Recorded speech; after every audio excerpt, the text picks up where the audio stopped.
Assalamualaikum warahmatullahi wabarakatuh. Hai teman-teman calon guru, kembali lagi bersama aku Febri. Pada video kali ini aku akan share ke kalian gimana sih cara membuat bahan ajar handout yang berkualitas. Nah, sebelum itu kita harus tahu dulu apa itu handout. Handout adalah salah satu bentuk bahan ajar cetak yang berisi ringkasan dari berbagai sumber yang relevan dengan kompetensi dasar. Bahan ajar handout disusun oleh guru untuk dijadikan sebagai pedoman dan membantu siswa dalam proses pembelajaran. Handout dapat disusun dalam bentuk format Word, PowerPoint, ataupun Excel, kemudian kita cetak lalu kita bagikan kepada peserta didik. Handout yang dibuat oleh guru memiliki beberapa tujuan. Yang pertama, handout tersebut bertujuan untuk membantu peserta didik agar tidak perlu mencatat secara detail selama penjelasan guru. Handout juga berfungsi sebagai pendamping penjelasan guru dan sebagai bahan rujukan bagi peserta didik. Selain itu teman-teman, handout juga memiliki peran dalam memotivasi peserta didik agar lebih giat dalam belajar. Nah, dengan adanya handout, siswa dapat memahami konsep lebih optimal, baik di dalam maupun di luar jam pelajaran, karena penjelasan guru itu sudah terdokumentasi secara detail dan jelas dalam handout tersebut.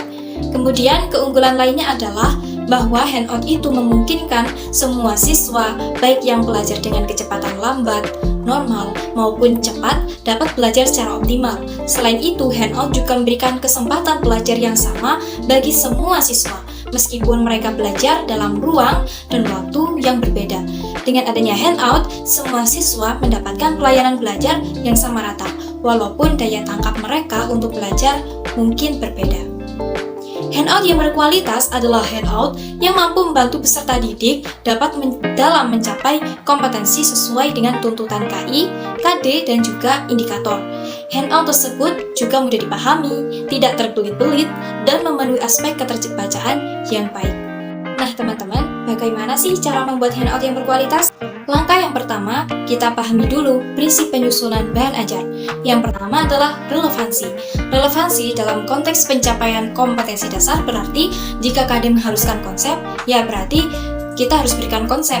Jika KD meminta prosedur, maka kita sajikan berupa prosedur dan begitu pula seterusnya. Kemudian yang kedua adalah konsistensi. Konsistensi itu artinya tetap dan tidak berubah-ubah. Artinya jika KD yang harus dikuasai itu terdiri dari dua macam, maka materi yang kita sajikan juga harus terdiri dari dua macam.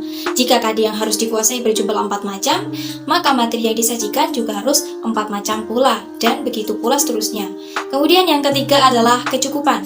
Kecukupan berarti materi yang disusun itu harus memadai sehingga dapat membantu siswa dalam menguasai KD. Materi tidak boleh terlalu sedikit ataupun terlalu banyak.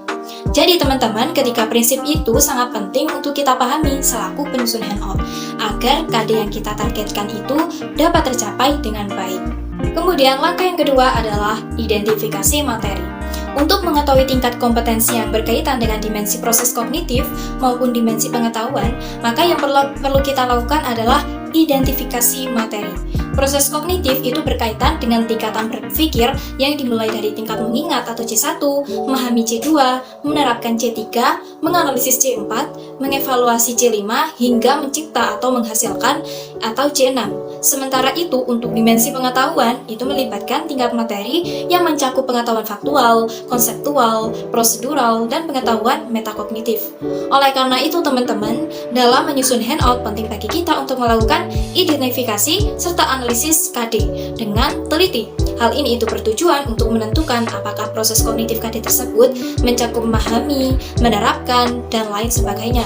Begitu juga dari segi dimensi pengetahuan, apakah KD tersebut mengharuskan tingkat pengetahuan konseptual atau bahkan sampai ke tingkat metakognitif. Kemudian, langkah yang ketiga, melakukan pemetaan materi. Dalam memetakan materi, kita sebagai penyusun handout membuat atau mengisi kisi-kisi dengan inti-inti materi yang perlu diuraikan dalam handout. Langkah ini dapat dilakukan setelah kita berhasil mengidentifikasi KD pada langkah kedua tadi. Kemudian langkah yang keempat adalah mengorganisasikan materi. Materi yang akan disusun dalam handout itu perlu diatur secara terstruktur dan atau terorganisir berdasarkan indikator teman-teman. Dimulai dari indikator yang sederhana, kemudian menuju ke indikator yang lebih kompleks, baik itu dari segi dimensi proses kognitif maupun dimensi pengetahuan. Tujuannya adalah agar materi itu mudah dipahami oleh peserta didik kita. Nah teman-teman, untuk memperkuat pemahaman peserta didik, kita juga bisa membubuhkan ilustrasi-ilustrasi, baik berupa gambar, grafik, bahkan diagram ataupun ilustrasi mendukung lainnya. Langkah yang kelima adalah membaca sumber materi. Sumber buku tidak hanya terbatas pada buku cetak atau bahan bacaan yang digunakan sebagai pegangan siswa dan guru saja teman-teman, tetapi juga melibatkan pencarian informasi baik dari berbagai sumber lainnya seperti jurnal, hasil penelitian, internet, wawancara dengan narasumber, dan lain sebagainya. Kemudian, langkah yang keenam adalah menetapkan bentuk atau struktur penyajian. Struktur handout tidak bersifat mengikat dan dapat disesuaikan sesuai dengan kebutuhan. Nah, teman-teman, secara umum handout itu harus mencakup setidaknya yang pertama kita beri judul. Misal di sini saya membuat handout pertemuan 1 untuk mata pelajaran SKI kelas 3 semester 1. Kemudian lanjut kita uraikan materinya. Nah, di sini kita tinggal salin KI dan KD-nya. Kemudian kita juga cantumkan indikator yang sudah kita buat tadi. Setelah itu teman-teman, kita buat contoh-contoh yang berkaitan dengan tuntutan KD.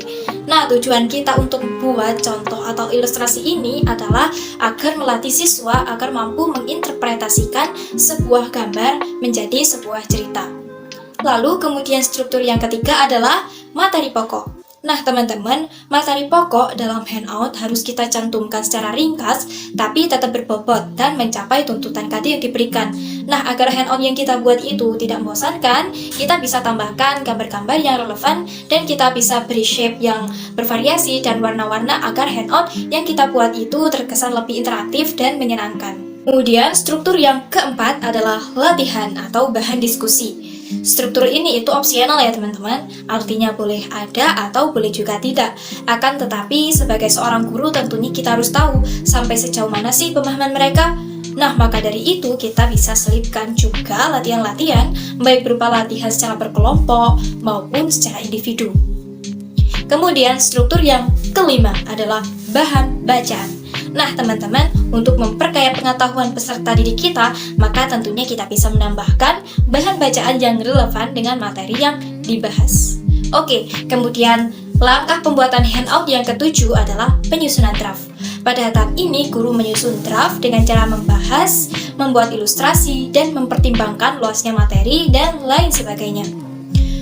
Penyusunan draft dapat dilakukan menggunakan aplikasi seperti Word, PowerPoint, atau Excel tergantung pada kebutuhan kita.